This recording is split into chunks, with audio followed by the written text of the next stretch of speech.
Okay, everyone, we are live on YouTube. So we're going to have, it doesn't tell me the time anymore. Let's see what time we're at. Okay, we got 1 minute till go time. So Take two. come on in, get comfortable. Did anyone have any questions from the last time we met? I called, the last time we met, I titled it Genesis chapters 25 and 26, aka the two most boring chapters in the book of Genesis. I think you about covered it. Yeah, tonight's will be more exciting. So we're going to do Genesis chapters 27 and 28, and then read ahead next time we meet with chapters 29 and 30. I don't think we're going to assuming. Page 3. Okay, is everyone there again? Nope. Tell me when you can find it on there. It just, sorry guys, I don't know why it cut off. It just prompted me to resume the feed, It's the Russians. so it should be back. It is, it's the Russians meddling with our YouTube live Bible It's the study feed. Russians. Okay, so as we were saying, if anyone has a map of the Middle East, by all means, unless you're using it, bring it in. We will start using it for a teaching aid. Okay, and with that, everyone joining us at home, please be sure to like this and share this and leave us a comment if you have any questions on it. All right, so with that, open your Bibles to chapter 27 in the book of Genesis, and I'm going to pray and we will jump right in. We'll see where we get. So, God, we just want to come to you again this evening and just thank you that we still live in a country where we can get together and study the Bible, and we can advertise that on the internet and try to get more people here. We're grateful that we live in a country where we can do that and talk about the Bible and pray in public, and these things are still available to us. And God, we want to ask that you would meet us here. And as we read a couple chapters of the book of Genesis and we study a little bit of the Bible, we pray that you would help us to get closer to you. And Lord, there's always something in these chapters that each of us can take home, and it can help us and help our lives. Because God, I want to be more like you. And even when that is hard for me to say, I want to be more like you. And I would ask that you would meet us here tonight and help us with that. We love you, and in Christ's name we pray. Amen. Okay, so with that, we're going to jump right in and start on the story that is sometimes called the stolen blessing. So this is the story about Jacob and Esau and their father Isaac, and this is when Isaac is getting old and he is going to die, and he needs to give a blessing and his inheritance, and as Louis likes to say, it is a case of identity theft. So starting in chapter 27, I'm going to read the first 5 verses. Follow along with me, and then we'll jump right in. And it came to pass that when Isaac was old, and his eyes were dim, so that he could not see, he called Esau his eldest son, and said unto him, My son. And he said unto him, Behold, here am I. And he said, Behold now, I am old, I know not the day of my death. Now therefore take, I pray thee, thy weapons, thy quiver and thy bow, and go out to the field, and take me some venison, and make me savory meat, such as I love, and bring it to me, that I may eat, that my soul may bless thee before I die. And Rebekah heard when Isaac spake to Esau his son. And Esau went to the field to hunt for venison and to bring it. So one thing we need to understand is that at this point, Isaac is blind. It says very plainly that he could not see, but you need to understand, don't think that his eyesight is diminishing. This guy, out of all of his senses, eyesight is not there anymore. And we also know that Isaac loves wild game. We read about this in Genesis chapter 5. Isaac enjoyed Esau and his hunting because of the food it produced. That was something that he enjoyed with his son.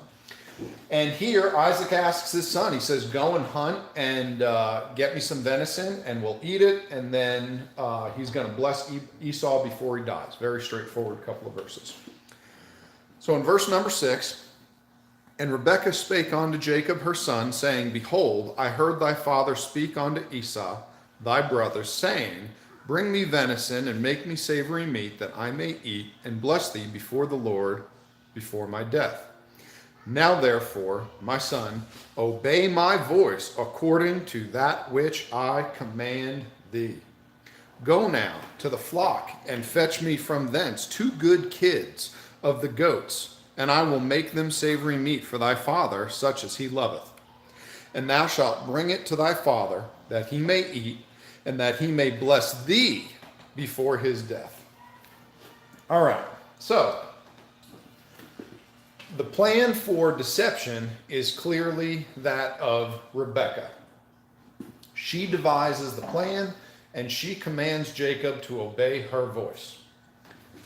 Furthermore, she tells him that the reason we are doing this is so that your father, Isaac, will bless you and not your older brother Esau. Genesis 27 in verse 11. And Jacob said to Rebekah, his mother, Behold, Esau my brother is a hairy man, and I am a smooth man. My father peradventure will feel me, and I shall seem to him as a deceiver, and I shall bring a curse upon me, and not a blessing. And his mother said unto him, Upon me be thy curse, my son, only obey my voice, and go fetch them.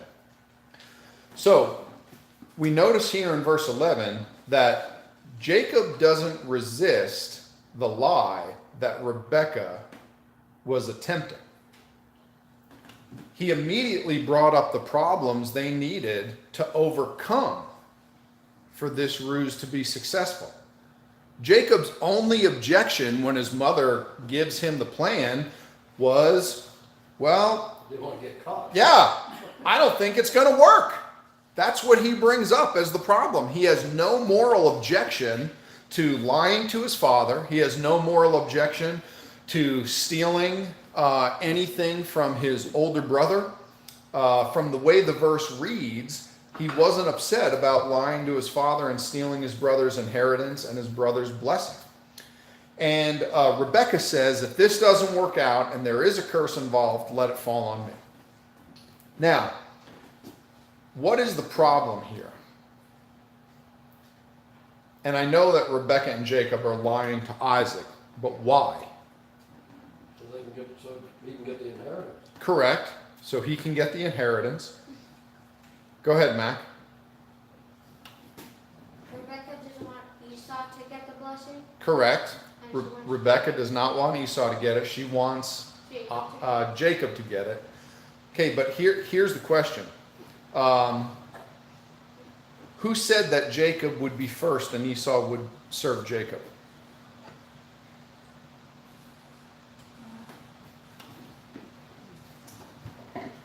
We're going back a chapter or two. God said that. Okay, who did God say that to? Rebekah trying to do. She already knows that this is Rebekah trying to do. She already knows that this is what God said is going to happen. Washington? She's trying to make it happen. She's trying to make it happen. So who's she trying to help out? Yeah. Jacob. Nope. God. Rebekah is stepping in and trying to help out God. God already said this is going to happen. Help out God. God already said this is going to happen. Now, Jacob, with the help of his mother, repeats the mistake of who? Isaac. Abraham? Abraham. Wasn't it Abraham who was promised something of God? Jacob's grandfather went through the same thing. God made a promise, said this is what you're going to get, this is how it's going to work, and then what did Abraham do? Well, it doesn't seem to be working out on my timeline, God, so don't worry about it. I'm just going to step in and I'm going to make it happen. Abraham did the same thing. He tried to help out God. God needs no help whatsoever from us. The only thing God requires from us is what? Obedience. That's it. We have enough trouble trying to be obedient in the stuff God tells us to do. God doesn't need us to try to help out. And just so we can look at two examples, how well did it work out when Abraham tried to take over God's role with Hagar as handmaid? Yeah, that didn't go well, right? I mean, we've all read this story, I think. How well do you think this chapter is going to go? Yeah, it's even worse. So, he tries to help God. Abraham had a child with Hagar instead of Sarah. Jacob tries to steal the blessing from Isaac through deceit instead of waiting on God. And this is going to bite Jacob. We're going to see this in the next several chapters. Excuse me. Jacob tries to bring about the promise of God in his own timing, just like Abraham did. It is never a good idea to do the job of God.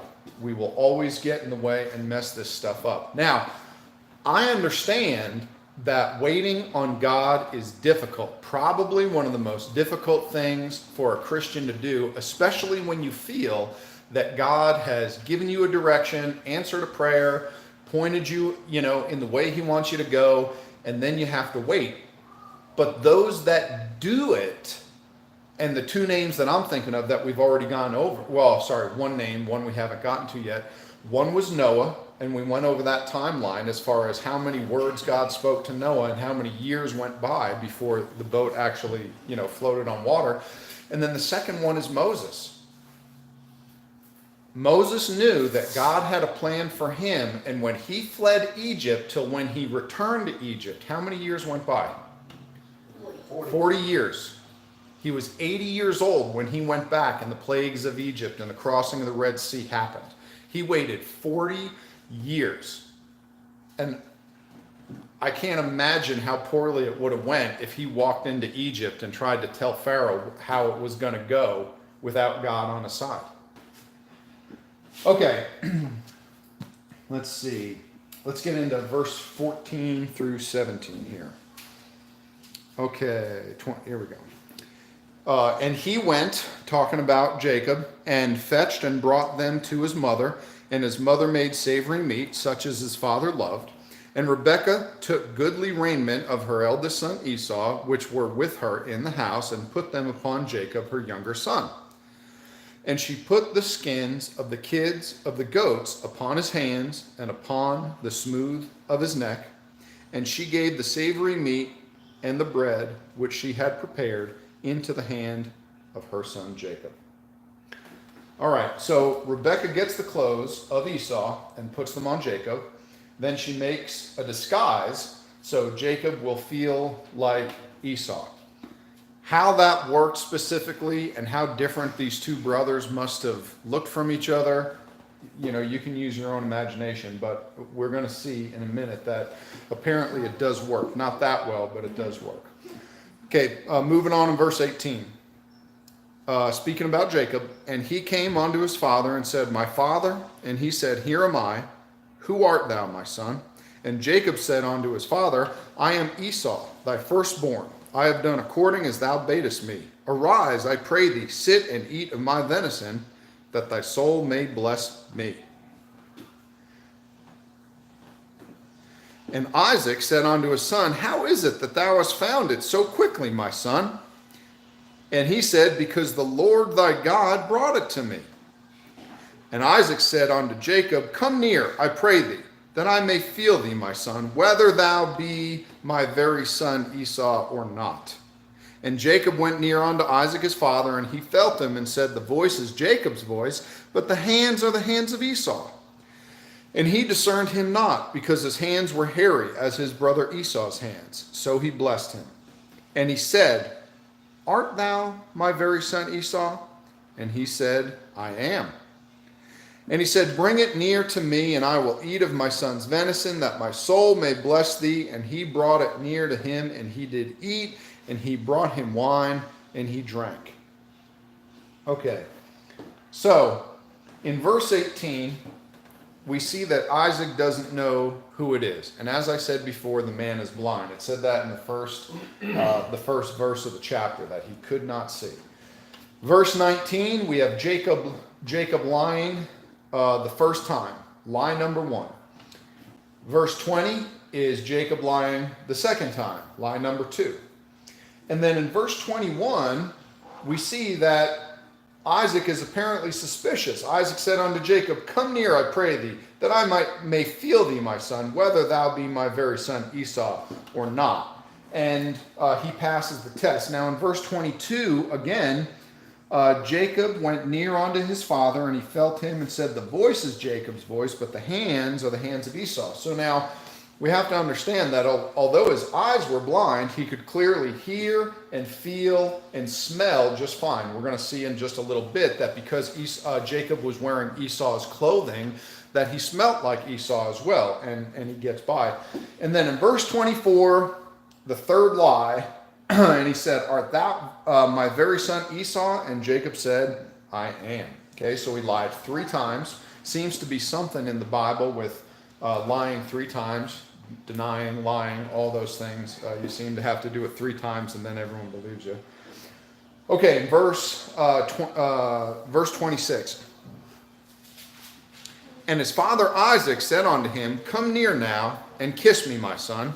And he came near and kissed him, and he smelled the smell of his raiment and blessed him and said, See, the smell of my son is as the smell of a field which the Lord hath blessed. Therefore, now here is the blessing. If you're underlining or highlighting, draw a circle around these next 2 verses. Therefore, God give thee of the dew of heaven and the fatness of the earth and plenty of corn and wine. Let people serve thee and nations bow down to thee. Be Lord over thy brethren, and let thy mother's sons bow down to thee. Cursed be every one that curseth thee, and blessed be he that blesseth thee. All right. So now, Isaac still has doubts. This is why he smells him. But he passed 3 tests. So he told his dad 3 times, No, I'm your son Esau. And Jacob apparently smelled like him, and he felt like him. And maybe there's only 2 things. Because he didn't sound like him. So Isaac still has doubts. He smelt his son Esau, and it smelled like clothing that, lived outdoors, I guess. And in verses 28 and 29, Isaac blesses Jacob. And he does this thinking he is blessing his older son. Now, I think we talked about this before, but being the firstborn or the eldest son got you certain privileges. Back in this time, all the way up through the time of Christ, and still in some Jewish cultures today, the firstborn son has privileges above the rest in the family. And we'll talk about some more of those specifics here in a minute. So we read, Be Lord over thy brethren, and let thy mother's son bow down to thee. Now, who was his mother's son? Esau. Nope. Remember, yeah, in chapter 25, it tells us that Esau was his father's son. Esau and Isaac got along well because he hunted and he enjoyed that.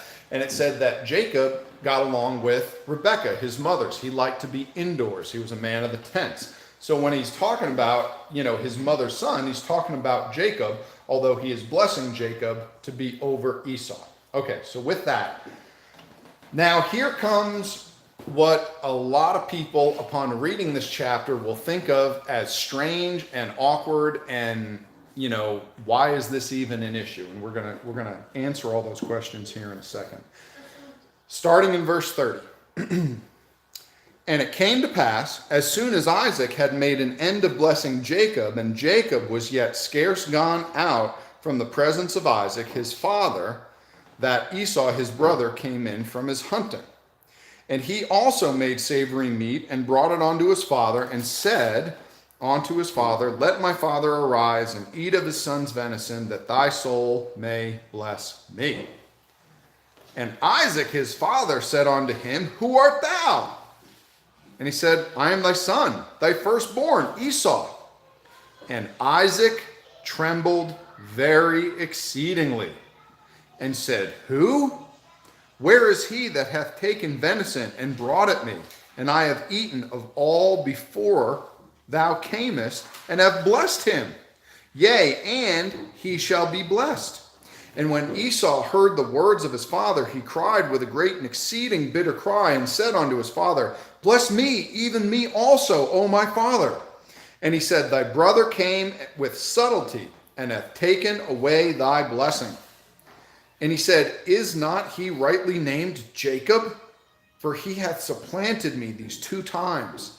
He took away my birthright, and behold, now he hath taken away my blessing. And he said, Hast thou not reserved a blessing for me? And Isaac answered and said unto Esau, Behold, I have made him thy lord, and all his brethren have I given to him for servants. And with corn and wine have I sustained him. And what shall I do unto thee, my son? And Esau said unto his father, Hast thou but one blessing, my father? Bless me, even me also, O my father. And Esau lifted up his voice and wept. And Isaac, his father, answered and said unto him, Behold, thy dwelling shall be the fatness of the earth, and of the dew of heaven from above. And by thy sword shalt thou live, and shalt serve thy brother. And it shall come to pass, when thou shalt have the dominion, that thou shalt break his yoke from off thy neck. Okay, so after reading that portion of scripture, I had questions. The biggest one was, well, we figured it all out. We thought it was Esau. We found out, no, it was Jacob. Why don't we just rectify the situation and it's over? Esau gets the blessing. We're going to rescind everything we said to Jacob, and we're on our way, right? What's the problem with that? Hey, Moses, go up there and turn the TV down with the kids. Tell them to all be quiet. Okay, so in verse 33, we start to get the answer for this. Isaac trembled exceedingly. So Isaac was very shook up. We assume for 2 reasons. Number 1, Isaac was angry because he was tricked by Jacob. The second reason, and this is why nothing gets changed,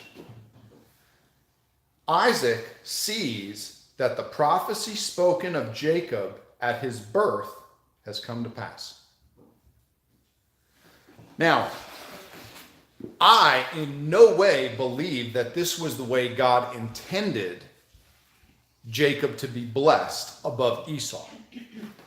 But this is what happens when we meddle and we get in the way. God's will still happened. The end result was what God said was going to happen. It just ended up being a mess. Additionally, Isaac realizes that there is no going back now. He's blessed Jacob, and it's final. Why can't he take that back and say, oh, my mistake, now that I see it's you, Esau, and it was Jacob before? Why can't Isaac say, I'll just reverse this and I'll give it to you instead? What's keeping him from doing that?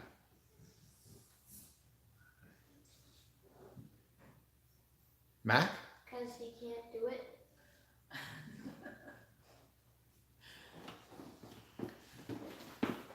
What happened here seems to be a binding contract. Jacob has now officially taken the place of Esau.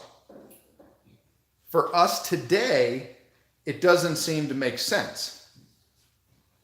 Whenever I read this, when I was first reading through my Bible, I always thought, just go find Jacob and bring him back in and sort this whole thing out.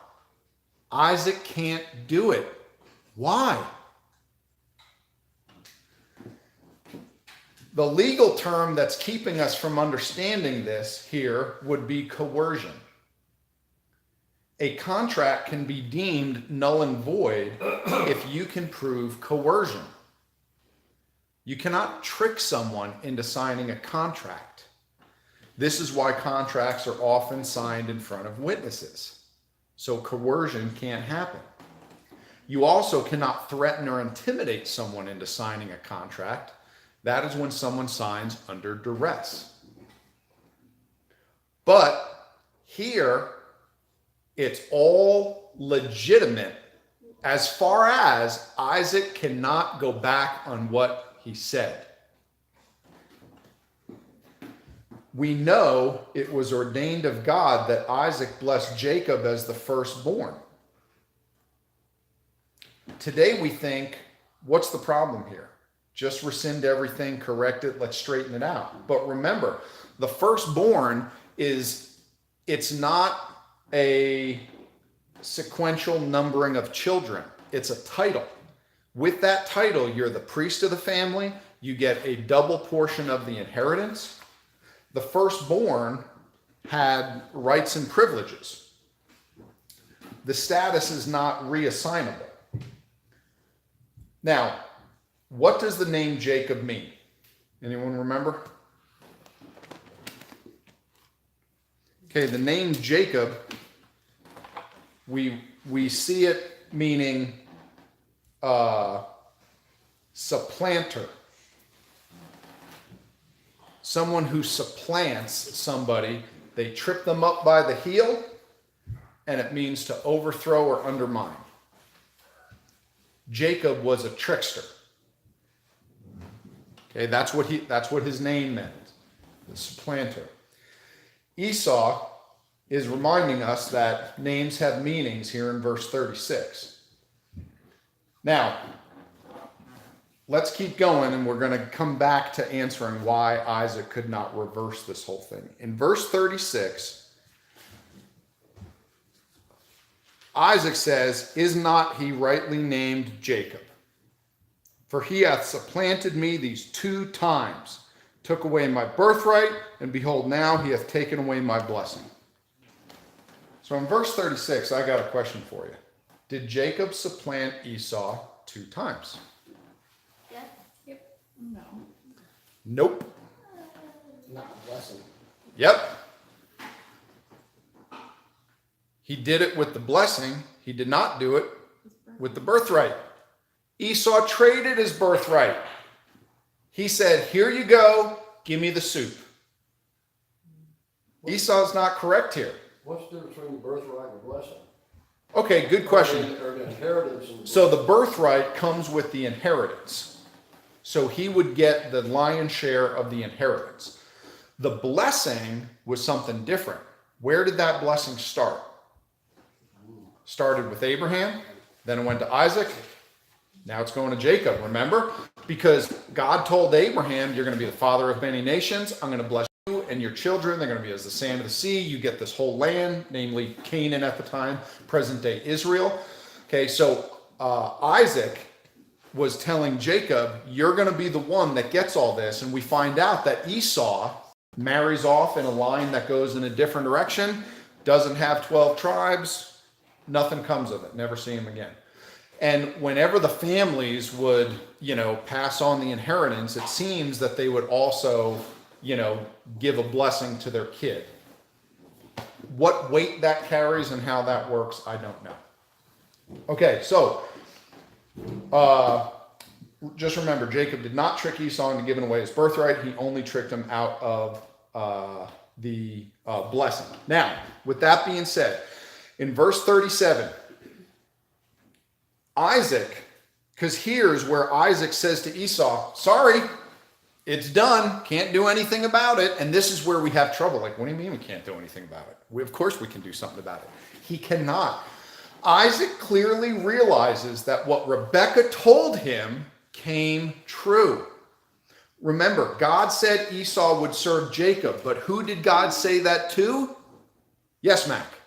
Rebekah. God said it to Rebekah, which means Jacob heard the prophecy secondhand. God didn't come to God did not come to Isaac and say, "By the way, Jacob, even though he was born second, he's actually going to be the one that gets the birthright, and he's going to be the one that gets the blessing, and he's going to one that is, I'm going to reaffirm my covenant through."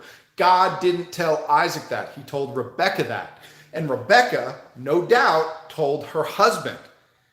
And for whatever reason, Isaac went through his life thinking, whatever. He did not believe his wife until when? Right now. So Isaac very clearly realizes that what Rebekah told him came true.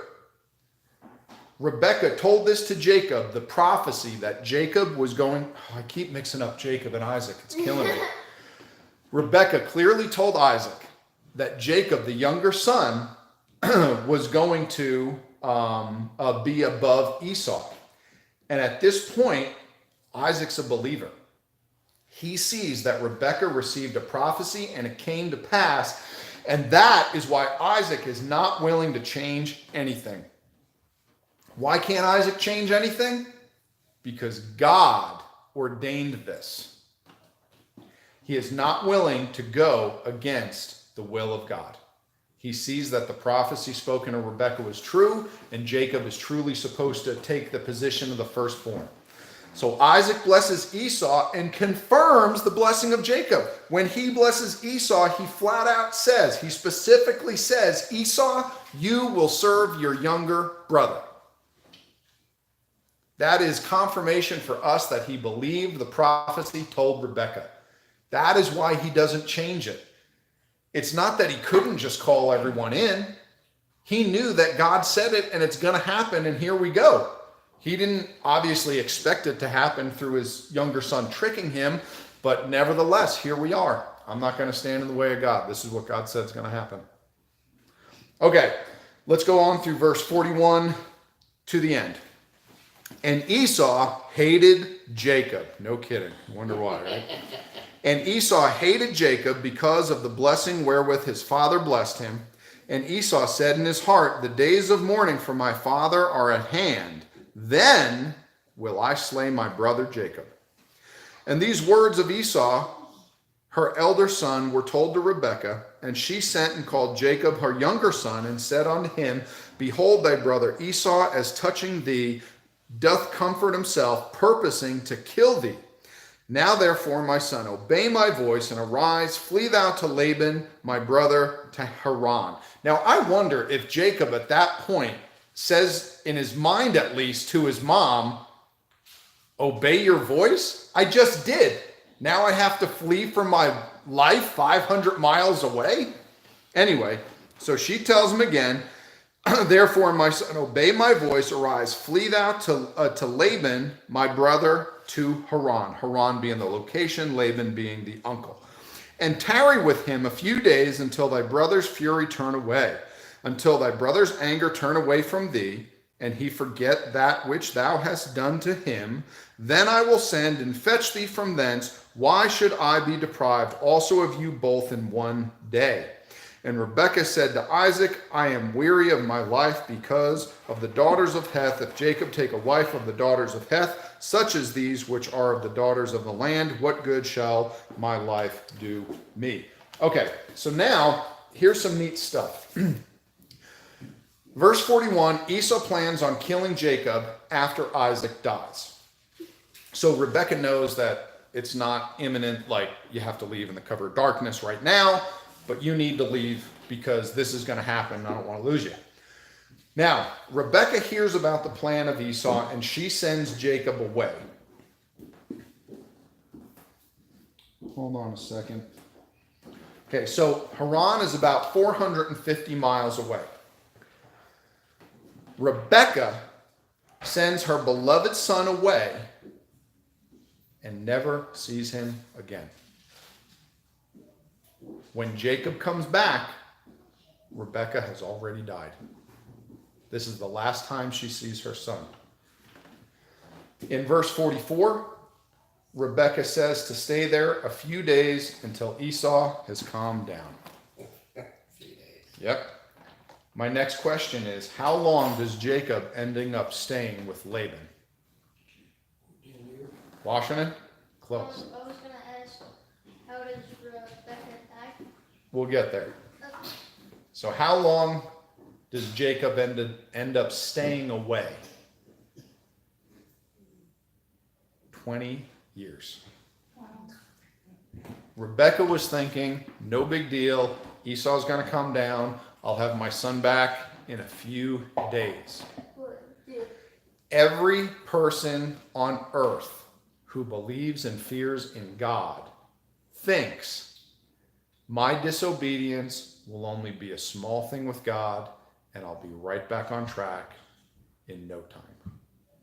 And the truth of the matter is, we have no idea how badly we can mess up our lives when we do things our way instead of God's. And in this case, Jacob never sees his mom again. and it takes him 20 years to come back to Canaan. Boy, his extended family is like, wasn't he supposed to be here for a few days? Now, the answer to the question of 20 years, we find that in Genesis chapter 31, 38 through 41. Tom, you were thinking 7 years for Rachel, 7 years for Leah. You find out later in chapter 31 that he stayed an additional 6 years for all the cattle. It specifies that. Okay, so in verse 46, Rebekah has the same fear that Abraham had. Her son cannot marry one of these women. That's what she says. My son cannot marry one of these women. Now, if that doesn't sound like a good Jewish mother, I don't know what does. So Rebekah wanted her boy Jacob to marry a good woman, and that meant one of their kin, not one of these Canaanite women. So we know that God wanted this as well, and it's interesting to see that it all works out in the end, even though everyone in the family was messing up with, God's plan. So Jacob flees for his life to Haran, and later marries Leah and Rachel, and we're going to get into that here in the next 2 chapters. MacArthur. Does Jacob's older brother calm down? Does Esau calm down? You're just going to have to read a couple chapters ahead. We're going to get to that next time we meet. Tom, do you have a question? Okay. All right, so let's look at the summary of this chapter. So, first off, everyone in the family messed this one up. We cannot honestly blame any individual. Isaac attempted to bless Esau, even though God said the blessing was going to go to Jacob. For whatever reason, Isaac did not believe the prophecy told to Rebekah. You could make the argument that he didn't know. I don't think that's the case, which is why when he found out that's the way it went, he said, nope, it's staying how it is. Jacob actually is going to be blessed. But Isaac, his favorite was Esau. He wanted to bless Esau, even though the prophecy said not to. Esau broke the oath he had made with Jacob, right? He clearly did not tell his father that he had already given away his birthright, which he did, not through coercion, but of his own free will for a pot of soup. We went over that a couple chapters ago. Rebekah and Jacob tried to achieve God's will through deception, and Rebekah never saw Jacob again, and I believe that was her punishment for what she was trying to do. The punishment of Jacob is that he has to go and work for Laban. Jacob has someone deceive him, and it costs him 13 years of his life. And we'll see that in chapter 29 when we get there. He agreed to work for Laban for 7 years in order to marry one of his daughters, Rachel. Jacob ended up spending a total of 20 years working for Laban. And I believe Jacob learned the costly lesson that blessings come through God and not deceit. Okay, any questions on chapter 27? We're going to move right into chapter 28. Yeah. All right, chapter 28. I believe this is a short one. Yep, 22 verses. All right, let's read the first 5 verses.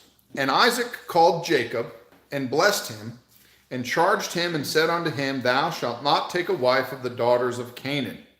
Arise, go to Padanaram, to the house of Bethuel, thy mother's father, and take thee a wife from thence of the daughters of Laban, thy mother's brother. That verse is ridiculous. Trying to follow the family tree through that. Listen to that again. Arise, go to Padanaram, to the house of Bethuel, thy mother's father, and take thee a wife from thence of the daughters of Laban, thy mother's brother. Yeah, we could draw it out, but we're not going to. And God Almighty bless thee and make thee fruitful and multiply thee, that thou mayest be a multitude of people, and give thee the blessing of Abraham to thee and to thy seed with thee, that thou mayest inherit the land wherein thou art a stranger, which God gave unto Abraham. And Isaac sent away Jacob, and he went to Padanaram unto Laban, son of Bethuel the Syrian, the brother of Rebekah, Jacob and Esau's mother. Yes, Washington. Is Jacob going to marry one of his cousins, or We're going to get there. doesn't make sense? Okay, so let's see where we're at. So Isaac calls Jacob and blesses him and tells him not to do what Esau is about to do. And that is, do not marry one of the Canaanite women. He tells Jacob where to go and where to find his wife. Verses 3 and 4, Isaac repeats and passes on the blessing that he and his father, Abraham, received from God. And then verse 5, Padanaram. So here is our one slide of the evening. It's a map. And let's see if I can get there. So this is the Middle East, for those of you that don't know. And there is Padanaram. And you can see the trip that Jacob was going to have to make to get up there. We would call it present-day Syria. And the trip was about 450 miles. It was no small walk. Okay, so these first 5 verses are a summary statement. Oftentimes in the Bible, it tells us what is going to happen, and then we read about the details of the story throughout that chapter, and that's what's going on. That's what's going on here. Isaac sends Jacob to Padanaram. It's a long way off, and on the way, something is going to happen in Bethel, and that's what we're going to get to next. So, verse 6.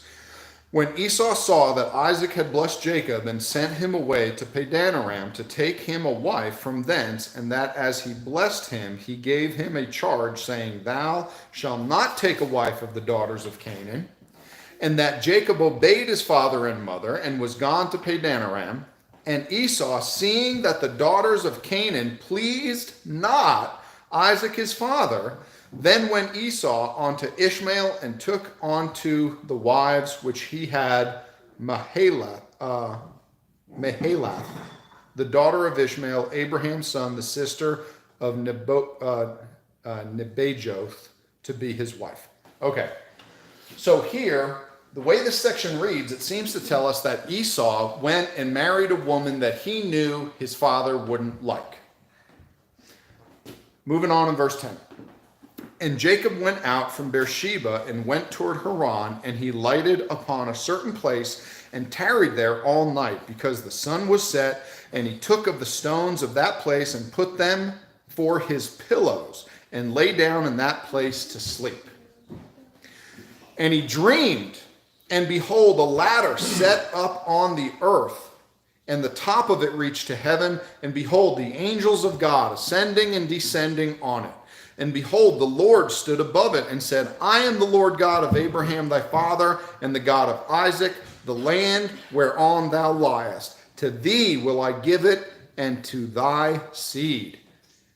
And thy seed shall be as the dust of the earth, and thou shalt spread abroad to the west, and to the east, and to the north, and to the south. And in thee and in thy seed shall all the families of the earth be blessed.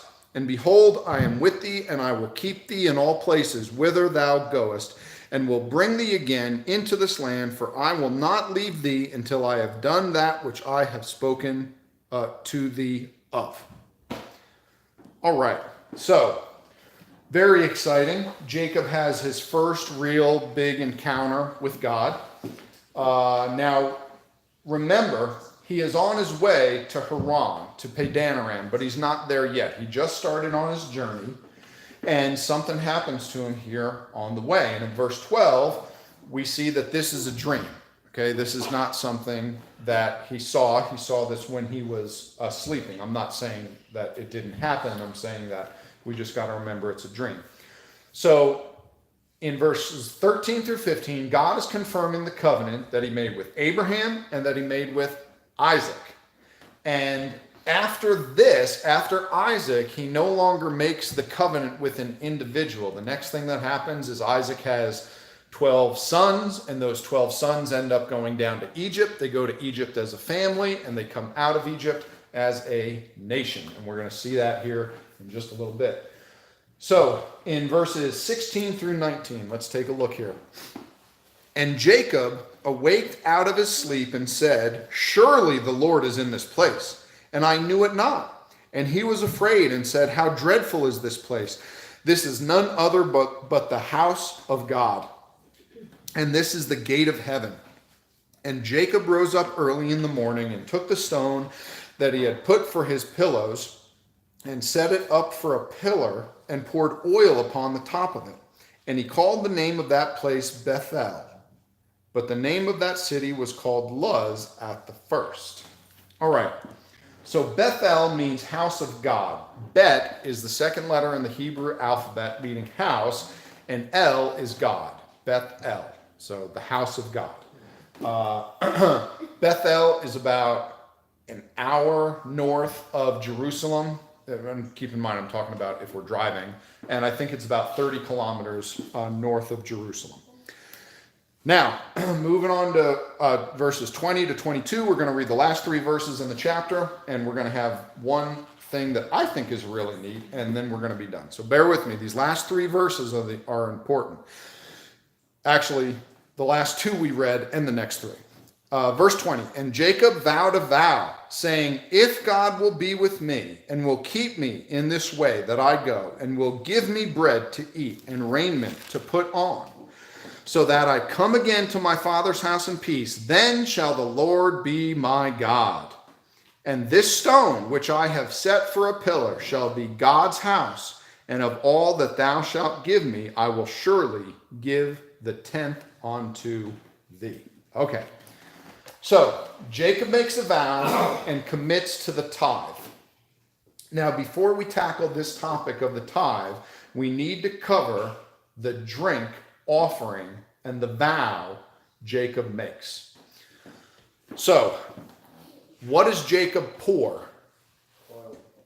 Oil on the pillar of rocks that he sets up, right? All right.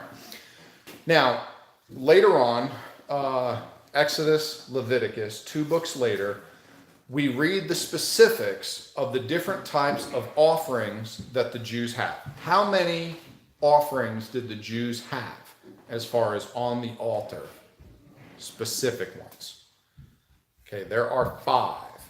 If you wanted to say there are 6, that's fine. We could add one more in, but it's the exception. That's a once a year thing. So we're going to go, there are 5 offerings. We're going to get into these one day, but I'll just list them for you now. So you have the burnt offering, you have the peace offering, you have the sin offering, you have the meal offering, and then you have the trespass offering, often referred to in Jewish culture as the guilt offering. The trespass offering can also be called the guilt offering, depending on who you're talking to. Now, a drink offering is something that happens during other offerings. You'll read about the drink offering. This is something that takes place during one of the other offerings. The drink offering was always to be strong wine, representative of the blood. We read about that in the New Testament. I think that's fairly obvious. Remember, at the Last Supper, Jesus talks about the bread and the wine, body and blood. Okay. So the drink offering was to be strong wine, and the wine was poured out in proportion to the size of the animal being sacrificed. So on the Passover, a lamb-sized portion of wine, representative of the blood that is spilt, right? Hey, Mac, we're all paying attention up here. You want to do that? Okay. So during Passover, when the lamb was slain, the drink offering was poured out, representative of the blood that was spilt. That we see thousands of years later is Christ on the cross and his blood that he spills. Now, the drink offering is one of only 2 offerings made before the book of Leviticus, when God explains how to do all these things in the Mosaic Law. Both are found in the book of Genesis. The first one is when Noah makes a burnt offering in Genesis chapter 8, verse 20. After he gets off the ark, after the waters subside and the ark comes to rest, he gets down and he makes a burnt offering. And I should say, he didn't just burn one animal. He burnt animals all day long for a straight month. That was the burnt offering. The second one is when Jacob pours out a drink offering at Bethel. Now, where's Jacob right now? No, he's on his way there. He's at Bethel. He's at Bethel. And what did he just pour out on the pillar? Oil. So the second offering we see is when Jacob pours out a drink offering at Bethel, but he does this in Genesis chapter 35, verse 14. So, there is a second time that Jacob arrives at the same spot in Bethel and erects a second pillar and pours something on it. And the second time, it is a drink offering. What I'm saying is that this thing that he did here in chapter 28, verse 18, where he piled up some rocks and poured oil on it, means absolutely nothing to God. Jacob was showing us his complete disregard for the law of God and his obedience towards God. He didn't pour out a drink offering the way God commanded it to be done. Jacob did it his own way, and he used oil instead of wine. Now, here's the question that's so important for all of us to have the right answer to. What is another word for partial obedience? Sin. I use the word disobedience. I'm fine with the word sin. But do you see, partial obedience to God is disobedience. We can't keep some of God's rule. We either obey or we disobey. Now, let's look at the vow Jacob made in verse 20. Go to verse 20 and look at this. Jacob vowed a vow saying, if. Jacob starts his vow as a conditional statement. He looks up to heaven and says, well, God, if God will be with me and will keep me in this way that I go and will give me bread to eat and raiment to put on so that I come again to my father's house in peace, then shall the Lord be my God. He says, if God will do all these things, then shall the Lord be my God. Does that count? Is God impressed with that? No. When we make a vow to God, it should be unconditional. Jacob's name doesn't get changed until he submits himself to God and worships God. And only then does he erect a pillar of stone and offers a drink offering the way God requires it. Now, I'm going to tie this back into the last verse of chapter 28. Jacob promises to pay God a tenth. So here, Jacob, who I believe is one of the worst examples of godly, obedient men in the Old Testament. He does nothing but lie and deceive this whole time until the very end. Jacob has figured out this idea of the tithe. Now, whether he paid it or not, we don't know, but he made a decision and a promise to God that he would. Okay, now, in my life, I've talked to thousands of Christians about thousands of topics in the Bible. And when the subject of the tithe comes up, the majority of them say, I pay it when I can, and they do not give God 10% of their increase. Almost nobody does that. They come up with some amount, but it is not as simple as a dime of every dollar. And just like Jacob and his first attempt, which was not a drink offering, Christians today need to stop calling it a tithe because it is not one. Jacob had to go through 20 years of hard work and hardship before he was ready to change his ways and get right with God. He finally gave up and said to God, okay, whatever you say. And that's when God changed his name, and he set up the pillar, and he poured off a drink offering the way that God wanted. And you see Jacob's life change dramatically from that point on. And the Christian today needs to quit fighting God on the issue of the tithe and just say, okay, God, you get 10 cents out of every dollar I earn, find, or receive.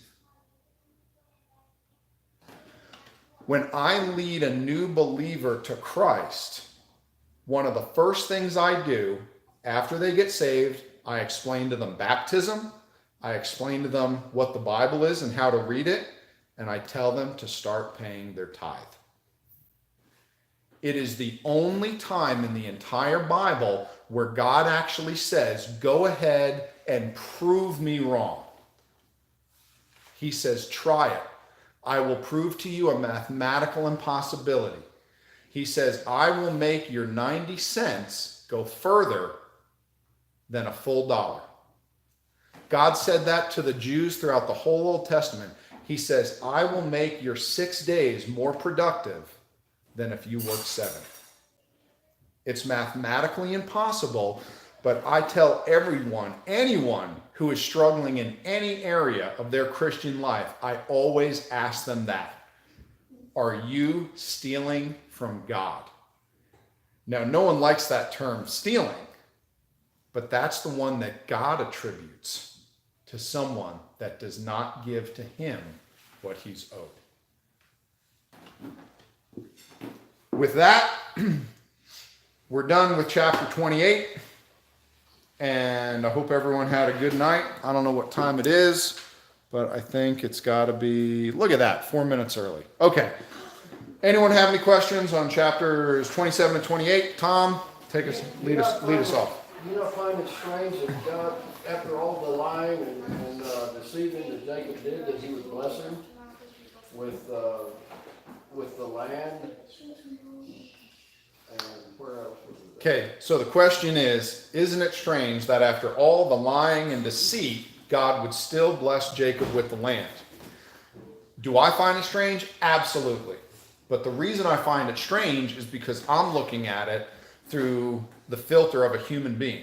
Remember, back in Genesis chapter 12, 15, and 18, when God made the covenant with Abraham initially, what was Abraham doing when God made the covenant with Abraham?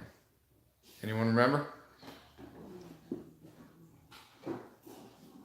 Let's go back. Let's find it. I think it's Genesis chapter 12, but this is a good one. It's either 12, 15, or 18. God goes over it. Okay. Not 12. Let's go on to 15. That's when he made the original promise. Okay. Let's see. Here we go.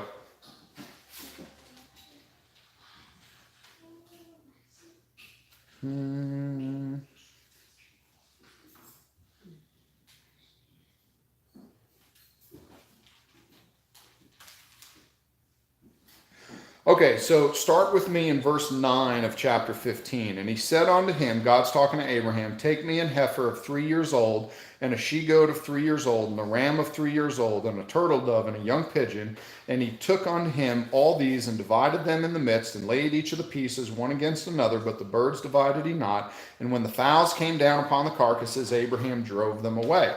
And when the sun was going down, a deep sleep fell upon Abraham, and lo, and horror of great darkness fell upon him. And he said, talking about God, and he said unto Abraham, know of a surety that thy seed shall be a stranger in the land that is not theirs, and shall serve them, and they shall afflict them 400 years. And you go on down, and it explains, when you get to verse 18, the land grant. You're going to get this section of land. Okay? And it's going to be big, and it's going to compass this whole area. Now, during that whole time, what was Abraham doing when God was speaking? He was sleeping. When God made the covenant with Abraham, which was dividing the animals which was called cutting a covenant, and God made a figure eight and walked through the pieces and explained the terms of the covenant, Abraham was sitting to the side, laying down, sleeping. And it was because the covenant was unconditional. God said, this family is going to get this land regardless of what you do. So the whole idea was that the nation of Israel, Abraham, Isaac, Jacob, the 12 tribes, and the entire nation, there was nothing they could do to ever break their part of the covenant because they had none. It was unconditional. So that's the reason that God had to fulfill his covenant with Jacob, no matter what the mess. And then for that matter, with the nation of Israel, after they crossed the Red Sea and they did nothing but complain. And that was one of the interesting things about it. God got so fed up with all their complaining. And then they got to the border and they said, no, we're scared. We don't want to go in. We don't want to face the giants. That God said, okay, I'm going to play both sides of this coin. All of you are going to walk around the desert till you're dead. But God didn't break his covenant, because who got to go in? Their children, right? Everyone from 20 years old and under got to go in. So even when God said, you guys, I'm done with you, it's over, the nation of Israel still got to go in. No matter how terrible they were and how much they didn't obey God and how much they turned against God and worshiped idols and sacrificed children and turned to all that wickedness, God punished them, right? God took them away, brought them into captivity. But where's the nation of Israel today? Yeah, they're in Canaan. Yep. Great question. I don't know if that answered it, but I sure liked hearing the sound of my own voice. Any other questions? Okay, you guys are the best. We'll meet in 2 weeks. Read ahead, Genesis chapters 29 and 30. Yeah. Jacob and the ladies.